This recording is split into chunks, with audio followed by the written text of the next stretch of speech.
Took me a long time to decide whether or not to spill all of this to you, and I finally decided I was going to do it because there are people out there who don't even know me, but now hate me because I carry the virus. Good evening. Television viewers in California have been gripped by a new series of reports focusing on AIDS. Now, what makes these reports so unusual is not so much the subject matter, but the reporter himself. Paul Wynne is visibly suffering from the disease whose effects he chronicles each week on a San Francisco news program. As Tom Brooke reports, opinion is divided about Paul Wynne's approach. Some feel it's a poignant way of expressing the human impact of AIDS. Others fear television's tendency to trivialize. Variety reports that the movie business was excellent this year, right up to Labor Day. But this is one of the first news pieces I did after Channel 7 News miraculously hired me as a reporter back in 1981. Golly, I had hair, I had a tan, I had, well, half a body. And here I am today. Only today, I have something I would have never dreamed about 10 years ago. I have AIDS.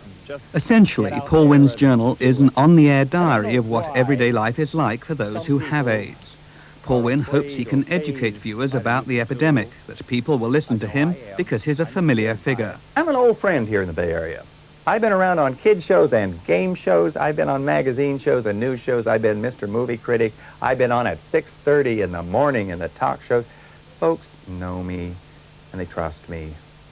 And maybe they're willing to let me into their homes to talk about a subject ordinarily that they wouldn't talk about. A few years ago, Paul Wynne enjoyed a high profile as an entertainment reporter, often seen hobnobbing with the stars. But in 1984, KGO failed to renew his contract. Afterwards, he couldn't find work as an entertainment reporter.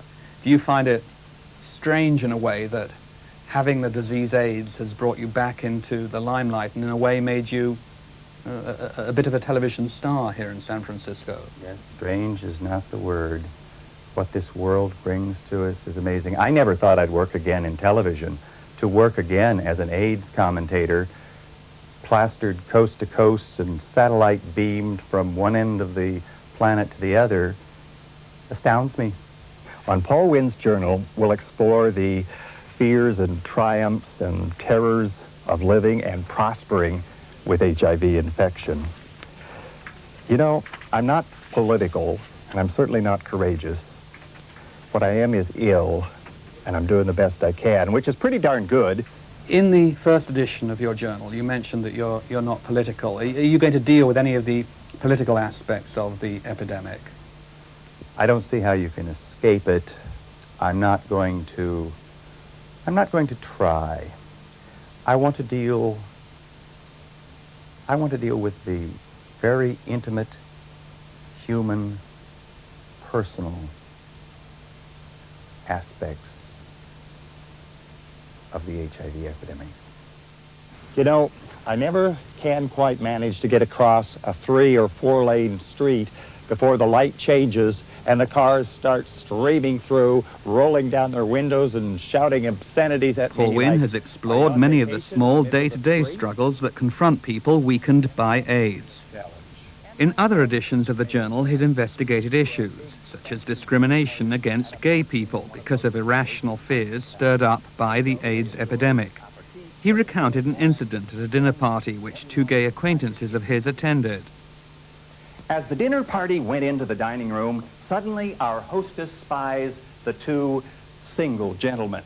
She grabs a hold of them and escorts them down to the end of the table, past the fine Georgian antique silver and the beautiful Limoges china and the Lalique crystal. And she seats the 2 guys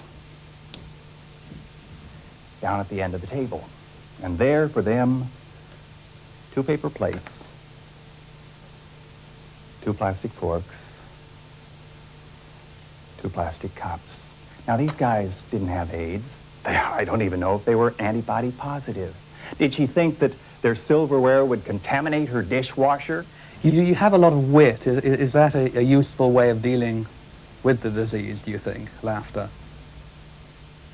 Yes, and You ask, am I going to do serious political things? And I'm not a stupid man, but I like to make people smile, and there can be wisdom in wit, and I can combine the two.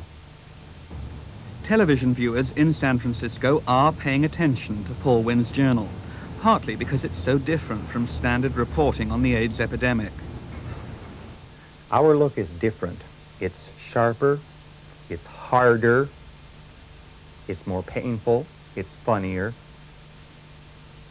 because I've been there. Although Paul Wynne's journal has been favorably received by a wide range of San Franciscans, it's in the gay community that it's had a special impact. After all, it's gay men in San Francisco who've borne the heaviest losses of the AIDS epidemic, which has so far claimed more than 5,000 lives. Gay people have been watching Paul Wynne's journal. Some have found it inspirational, like this man's lover, who's dying from the disease. Well, he's lying in bed and he doesn't see where he can find the strength or the motivation to go on with his life, and he's kind of been collapsing to the disease, and to see somebody up there who has pushed through that barrier, you know, and is living his life to the fullest and not taking his condition as a death sentence. I think it's very important that the more people we can get out there in a high profile like that to do that, it's going to help everybody who's sick or potentially facing that. And other gay people draw comfort from having one of their own on TV each week talking about the disease. I think the most impressive thing about it is that a mainline TV station thinks that it's a helpful element for people in dealing with AIDS in the community. And the thing I like about it the most is that it's really personal. It's a guy that we used to see on TV as kind of this bustling guy who's just a news reporter, and now it's going through his life. And you know, they've made so many advances in wheelchairs. A few years ago, they averaged 45 pounds each. But not everyone is entirely happy with Paul Wynne's journal.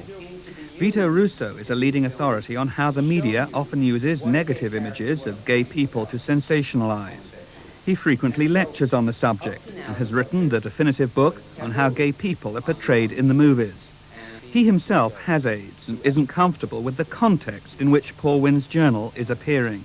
I like the idea that it exists, but my feelings about the segment have less to do with him as a person than they do with the local news format, which is a tabloid format.